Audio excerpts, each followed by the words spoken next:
So there are some things that have been released today from Mick that really have some people thinking that he could be coming back for the soundtrack. Let me show you that evidence here in just a minute, and let's talk about what's going on. So to catch you up to speed and really set the stage here, this is the open letter that Marty wrote a couple years ago when this whole situation happened.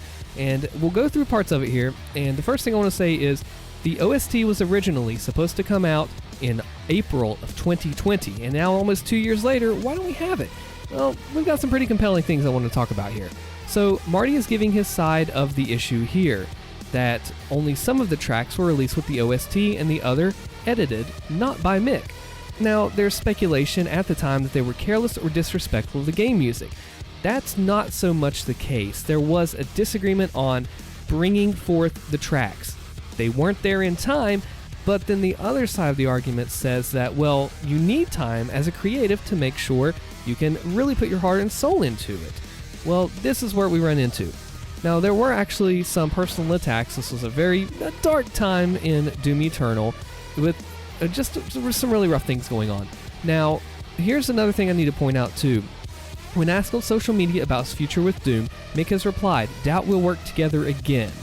This is important for this situation because when you go on to see what Marty says, at this time they were not wanting to end the collaboration with him, but the statement does highlight a complicated relationship. Our challenges have never been a matter of creative differences, that Mick has autonomy over what he makes. Here's what we're running into. This sounds like to me, and I will never know the full situation of the story. We'll only know what we see and what we can infer, which may not even be true. This sounds like a lot of legal red tape. Bethesda wants this, Mick wants to do this, and they clash in the middle as far as the deadlines, what they can do, and what we get. And then we run into this. It is not wanting to drop Mick. Mick says doubt we'll work together again. It says, well, we weren't expecting that, but okay. So where does this leave us here? Because we know that Mick has had a rich history even performing the Doom music, and he was going to do it at a fest for Eternal, and, well, with all of this, I guess that's what stopped it. So when we continue on here, it says at E3 last year we announced the OST would be included with Doom Eternal's Collector's Edition. At this point in time, we didn't have Mick under contract, and because of ongoing issues receiving the music, didn't want to add distraction. Now, all of this happened a couple years ago, and we're catching up to speed with it because we see here that there is some sort of block. Now, Mick has been very sort of quiet on social media in regard to the music, naturally so. If you are in a legal battle, assuming that's what it is, you can and can't say certain things, and you do have to be careful with what you say because you don't want to get yourself in trouble. So let's go on here, and in just a minute I'll show you what the evidence is. I'm setting the stage. On February 24th, Mick communicated that he and his team were fine with the terms and there's a lot more work involved than anticipated. Yes, when you're making music or art, there is a lot to go into it, and we have to remember he's just coming off of the heels of Doom 2016, a very revolutionary game and album, and he has gotten to make a new one. Like, that's got to be difficult to come off of some of your best work and then do it all over again. On top of all of the pressure of releasing, like, hey, we have this that we need to release, you're not under contract yet, the game's coming out soon, what are we going to do? And you run into this situation.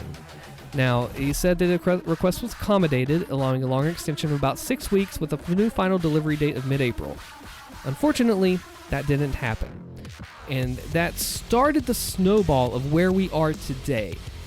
I mean, I have to say, a lot of people have asked about this. They wonder if we're even going to get it at all. Now, if you got the collector's edition, that's fine, but for those that didn't, we thought it would be released on Spotify, but it has not yet.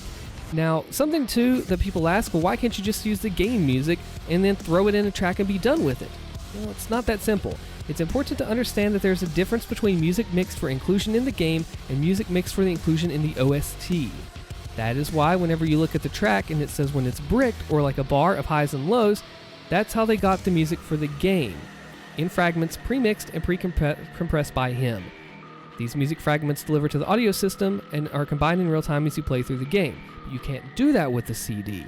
So when we look at this whole situation, we'll scroll down a little bit faster here. Several days later, and this is in early April, they send an email to Mick reiterating the importance of hitting the extended contractual due date.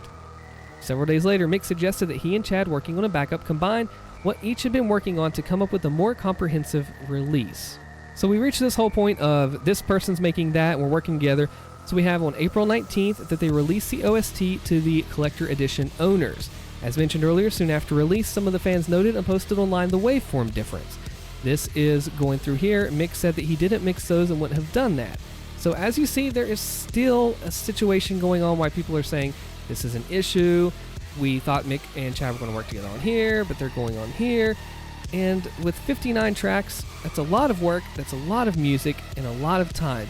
So let's just continue on here that some of the work in the id-edited tracks were originally intended more as demos or mock-ups. However, Chad only used music that was in-game or part of a cinematic music construction kit. I'll link this whole letter in the description below as well. Now, Mick was concerned that they'd given Chad co-composer credit, which we did not do and would have never done. So, as you're seeing here, it's getting a little bit rough. So let's take a look at something that was posted on Instagram now that we've caught you up, and just listen to this clip, and I want to see what you think about it.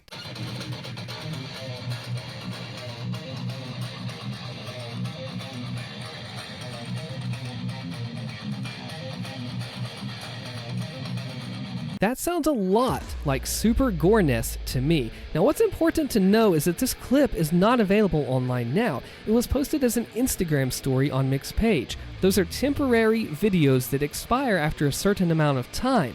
What's interesting is he hasn't really had a post since November, but he posted that there without seemingly any notice.